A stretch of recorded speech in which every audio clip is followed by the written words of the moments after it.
भारतीय हवामान खात्याच्या वेबसाईटनुसार आपण या ठिकाणी बघतो की बंगालच्या उपसागरात तयार झालेलं कमी दाबाचे क्षेत्र हे वेलमार्क लो प्रेशर एरियामध्ये परावर्तित झालेलं आहे आणि त्याचा प्रभाव भारताच्या बऱ्याच भागात अजूनही होणं बाकी आहे. आज 4 तारखेला जर आपण एकूण महाराष्ट्रातील पावसाची परिस्थिती बघितली तर नंदुरबार जिल्ह्यामध्ये अजूनही पावसाचं प्रमाण खूप कमी आहे. 83% पावसाची घट आहे. त्यानंतर आपण बघतो पालघर, मुंबई, रायगड, रत्नागिरी या जिल्ह्यात पावसाचं प्रमाण सुधारलं आहे. त्याचबरोबर छत्रपती संभाजीनगर, बुलढाणा, अकोला, अमरावती, नागपूर, गोंदिया, वर्धा, यवतमाळ आणि चंद्रपूर या जिल्ह्यात देखील पावसाचं प्रमाण बऱ्यापैकी आता सुधारलेलं आहे. मात्र बाकीचे जे जिल्हे आहेत त्यामध्ये हळूहळू सकारात्मकतेकडे पावसाचं प्रमाण सरकतं ही आनंदाची गोष्ट आहे. आपण जर विभागवार बघितलं तर या ठिकाणी कोकणामध्ये आता केवळ 14%चीच घट राहिलेली आहे. म्हणजे जवळपास 86% पावसाचं प्रमाण झालेलं आहे. मराठवाड्यात देखील केवळ 37% आता पावसाची घट आहे. म्हणजे आपण जवळपास 63% पाऊसमान या ठिकाणी बघतो. मराठवाड्यामध्ये 32%वर आता हे घट आलेली आहे. विदर्भामध्ये मात्र घट थोडी वाढ झालेली दिसते.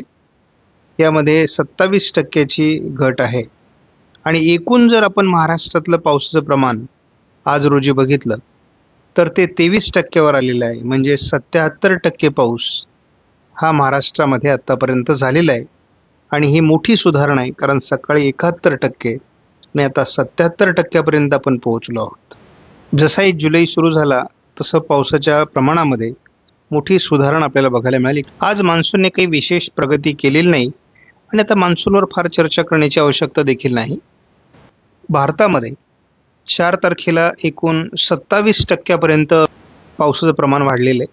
म्हणजे घट आता केवळ 27% आहे. 27%पर्यंत घट आता आलेली आहे. त्याचा अर्थ आपल्याला जवळपास 73%पर्यंत पाऊसमान पोहोचलं आहे. याचाच अर्थ पावसात सुधारणा होते. 1 जुलैनंतर पावसात बऱ्यापैकी सुधारणा झालेली आहे आणि भारताचं चित्र बदललं आहे. विदर्भामध्ये आणि कोकणमध्ये जुलै महिन्यात जास्त पाऊस पडतो आणि त्या पॅटर्ननुसार या ठिकाणची सरासरी ही बऱ्यापैकी सुधारली आहे. गेल्या 24 तासामध्ये आपण या ठिकाणी बघतो महाराष्ट्रामध्ये 100 मिलीमीटरपेक्षा सरासरी जास्त पाऊस झालेला आहे. या ठिकाणी आपण बघतो की महाराष्ट्रामध्ये आज बऱ्याच भागात विखुरलेल्या स्वरूपात पाऊस झालेला आहे. त्यामध्ये पावसाचा जोर हा विदर्भामध्ये होता. उत्तर महाराष्ट्रातही विखुरलेल्या स्वरूपात पाऊस झाला आहे आणि खास करून जवळपास 150 ते 200 मिलीमीटर पाऊस आपल्याला कोकण किनारपट्टीला झालेला दिसतोय या भागामध्ये. तर गुजरातच्या काही भागामध्ये म्हणजे सुरतच्या आजूबाजूने हेच प्रमाण जवळपास 200 मिलीमीटरपेक्षा जास्त आहे. आपण एकूण मोठ्या पाणी प्रकल्पांमध्ये जे पाणी साठा आहे तो आजच्या तारखेला गेल्या वर्षी 52% होता. आत्ता मात्र तो केवळ सरासरी 25%पर्यंत आहे. गेल्या वर्षी मध्यम प्रकल्पांचा पाणीसाठा हा 48%वर होता आणि आत्ता मात्र तो 33%वर आहे. त्यानंतर लघु प्रकल्पांचा गेल्या वर्षी 36% होता, तो यावेळेस 21% आहे. आणि आपण बघतो की गेल्या वर्षी एकूण 50% पाणीसाठा महाराष्ट्र राज्यातील सर्वच प्रकल्पांमध्ये होता.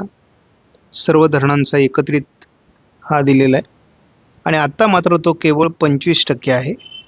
म्हणजे अर्धाच आहे.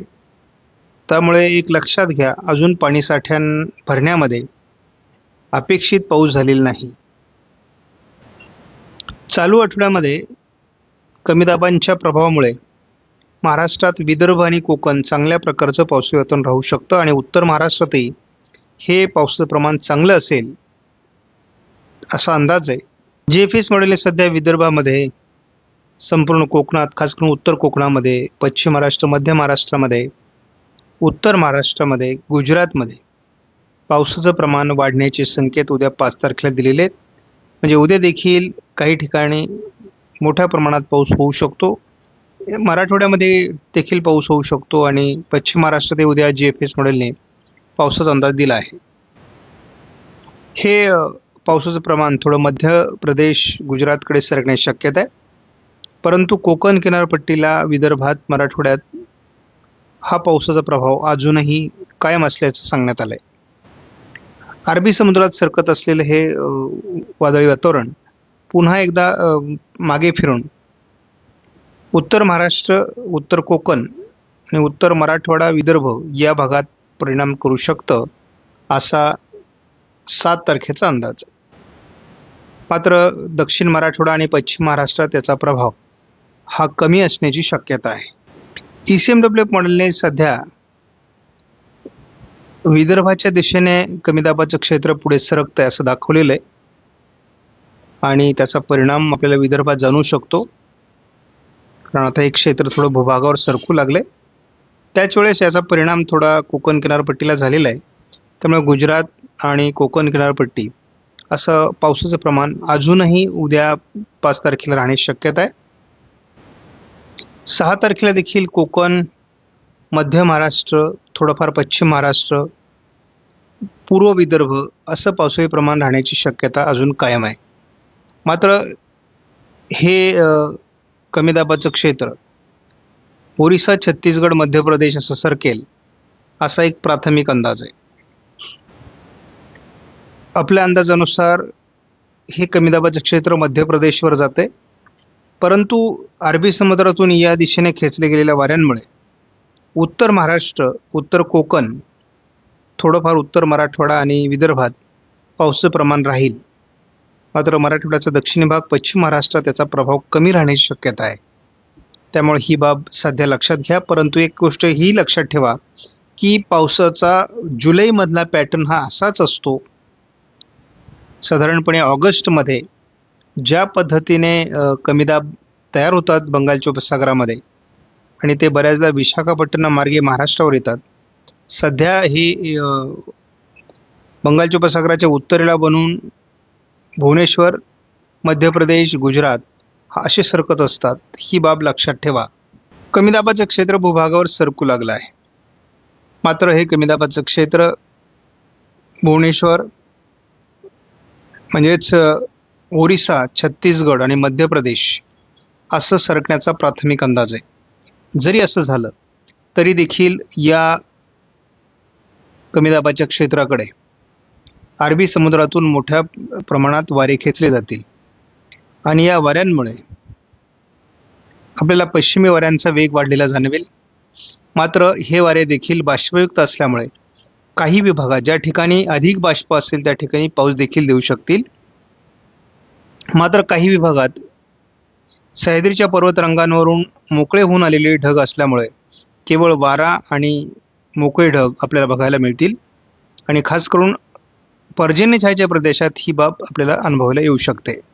हे कमी दाबाचं क्षेत्र महाराष्ट्रावर सुरुवातीला येत नाही जुलैमध्ये, परंतु ऑगस्ट, सप्टेंबरमध्ये आपण जसं पुढे सरकतो तसं याची निर्मितीच विशाखापट्टणमच्या दरम्यान होते आणि महाराष्ट्रात ते भरपूर पाऊस देतात.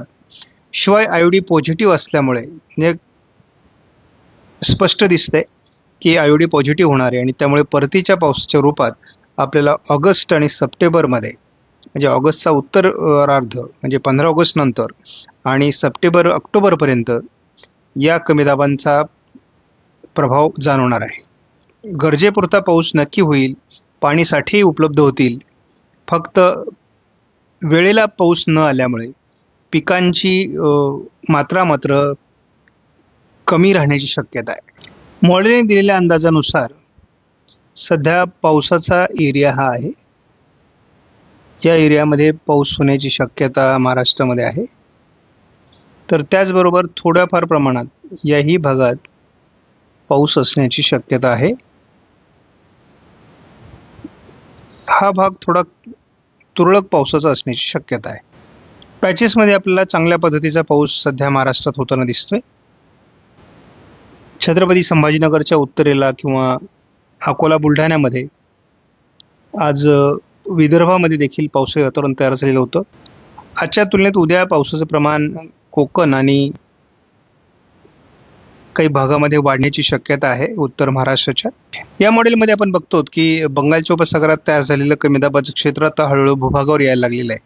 मात्र याचा परिणाम थोडा पूर्व विदर्भातच होईल आणि ते मध्य प्रदेशकडे सरकण्याची शक्यता. याचा एक फायदा आपल्याला कोकण किनारपट्टीकडून वारे खेचले गेल्यामुळे कोकणात पाऊस वाढणार आहे आणि आपल्याला साधारण जुलैमध्ये अगदी पूर्वार्ध तरी पूर्व विदर्भ आणि कोकण असंच पावसाळी वातावरण असतं.